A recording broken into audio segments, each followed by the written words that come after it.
Okay, Adam, when you were a kid, what did you want to be when you grew up? Wanted to be a writer. Yeah. Yeah. That's pretty cool, always knowing what you want to do with your life, I assume. Yeah, I think it was always pretty clear to me. I was always making up stories, making people take dictation for me before I could write. And I have writers in my family, so nobody seemed to think it was that strange. It wasn't until I got to graduate school that I was surrounded by people who were having, phone calls every day with their parents, like, why don't you go to law school? What is this bullshit you're going to do? And who were the writers in your family? Parents? My grandmother was a poet, and I grew up around her, and my grandfather was a judge, but he seemed always to be writing. He was always writing decisions. He was a law professor first, and he was known, I think, as a pretty great legal writer. So both of them, and then my father is a journalist. He works at the Boston Globe. My mother, when they met, was a reporter. Her brother is a sports writer. So pretty much that entire side of my family, plus my father. Huh. What are your grandparents' names? Ben Kaplan and Felicia Lamport. And your father and mother? Charles Mansbach, Nancy Mansbach. Huh. And where are you in the birth order?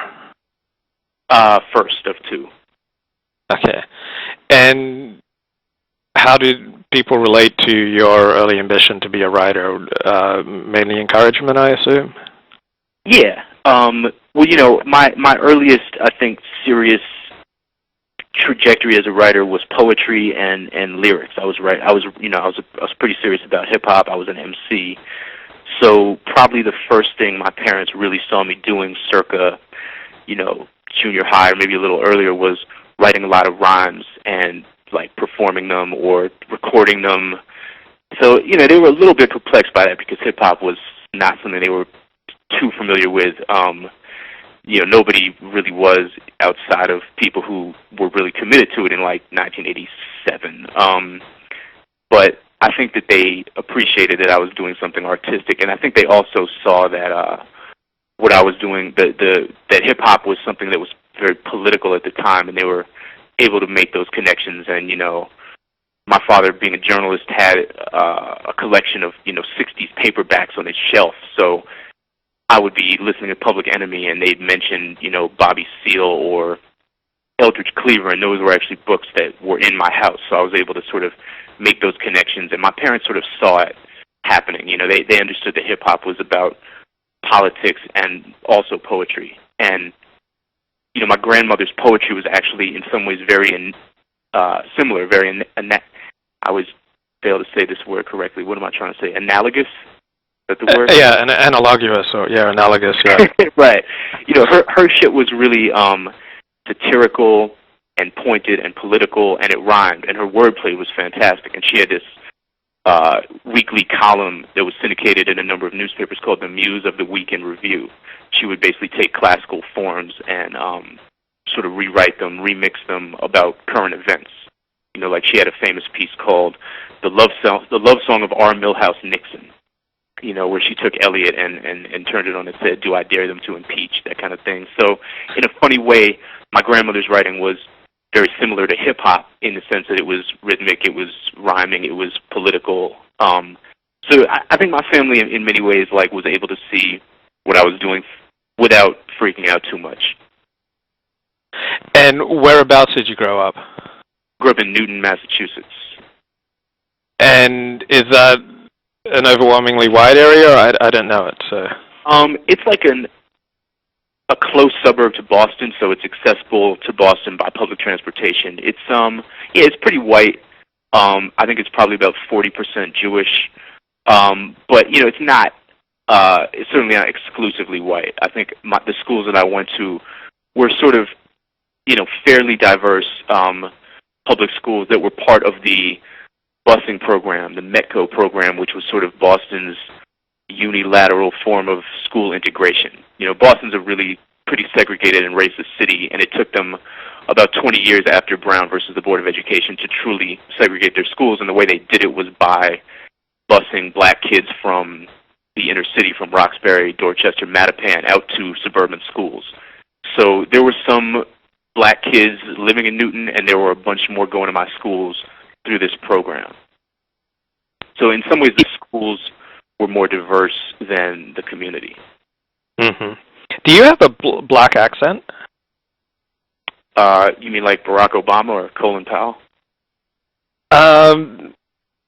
I don't know how to say it. I'm sure there are right and wrong ways to say it. Has anyone ever, like, there's an, I guess the polite term is urban, but has anyone ever said that to you? I'm just maybe totally out of left field. No, I mean, every time I do any kind of public event to a mostly white or Jewish audience, somebody asks me some kind of question about the way I speak, and I always try to get them to, you know, think a little bit critically about what it might mean to sound black or sound Jewish or sound urban or anything, because I think that you know, we tend to think monolithically about these things, and you know, like anybody else, I guess the way I speak is sort of the sum of, you know, various experiences and travels and that kind of thing.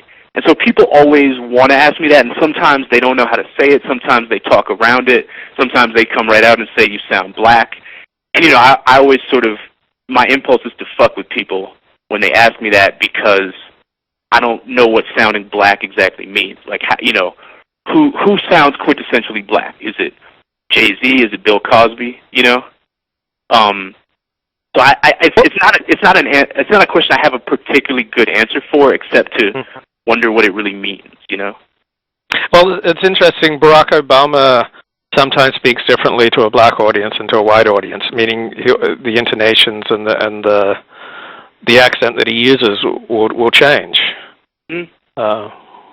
Yeah, I think that's very true. I think probably that's the case with all of us, that we have sort of infinite variations in the way we present ourselves and the way we speak.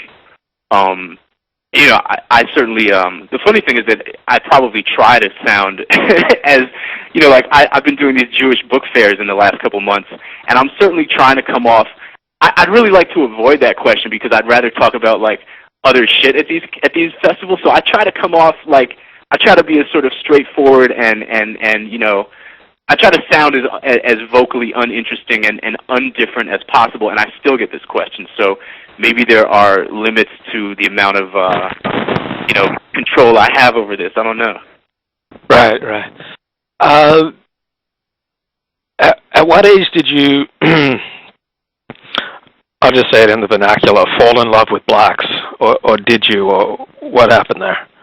I don't fall in love with blacks. I don't think that ever happened.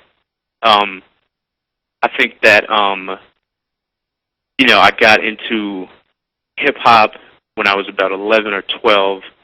I think largely because it was articulating sort of realities that I wasn't seeing personally, but that I sort of knew were out there. It was something that was talking about subjects that were taboo, such as racism, police brutality, the inequality in the school systems. You know, these were things that I'd sort of already seen a little bit, but that nobody I knew was talking honestly about. So I was sort of moved by the honesty and the world expanding nature of the music. And I think that led me to explore other black cultural forms. When I was about 14, I became friends with Delphio Marsalis, trombone player, Winton and Branford's younger brother. He was friends with a teacher at my school who was a mentor of mine. He would come to school or come to town, and I would, you know, hang out with him for the week, and he would put me on all kinds of jazz, which led me, I think, to writers like Ellison and Baraka and Baldwin.